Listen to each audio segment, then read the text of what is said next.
జనాల ఆలోచనల్లో మార్పొస్తుంది మహానగరాలలో. ఎస్పెషల్లీ ఇదివరకటి రోజుల్లో ఏవైతే కొనుక్కునేటటువంటిది అపార్ట్మెంట్ల ఫ్లాట్ల కోసం చూసేవాళ్ళు ఇప్పుడు ఆలోచన మారి వాళ్ళు విల్లాల వైపు మొగ్గు చూపుతున్నారు. అట్లాగే ఇండివిజువల్ హౌసెస్ వైపు మొగ్గు చూపుతున్నారు అన్నది హైదరాబాద్ రియల్ ఎస్టేట్కి సంబంధించిన సర్వేలో తేలినటువంటి అంశం.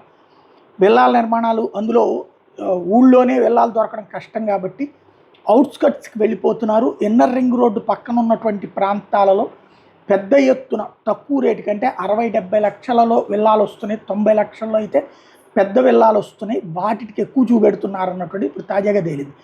గండిపేట, మోకిల, కొల్లూరు, తెల్లాపూరు, పటాన్చెరు, కొంపల్లి, దుండిగల్లు, మేడ్చలు, కేసర, బండ్లగూడ, గట్కేసర్, బ్రాహ్మణపల్లి, తుక్కుగూడ, శంషాబాద్, శంకరపల్లి, చేవేళ్ల దాకా ఇట్లా ఎక్స్టెండ్ అయిపోతున్నారు.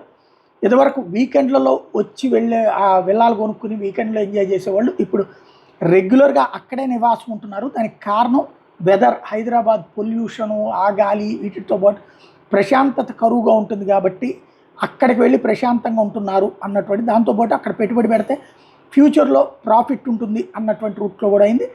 దీంతో అక్కడ విల్లా ప్రాజెక్టులు నివాసం ఉన్న ఇదివరకు ఉపాధి వ్యాపార రీత్యా నగరానికి రావాల్సి వస్తుంది. ఇప్పుడేమో వర్క్ ఫ్రమ్ హోమ్లు నడుస్తున్న వాటితో కొంతవరకు ఆ ఇంపాక్ట్ కూడా తగ్గింది.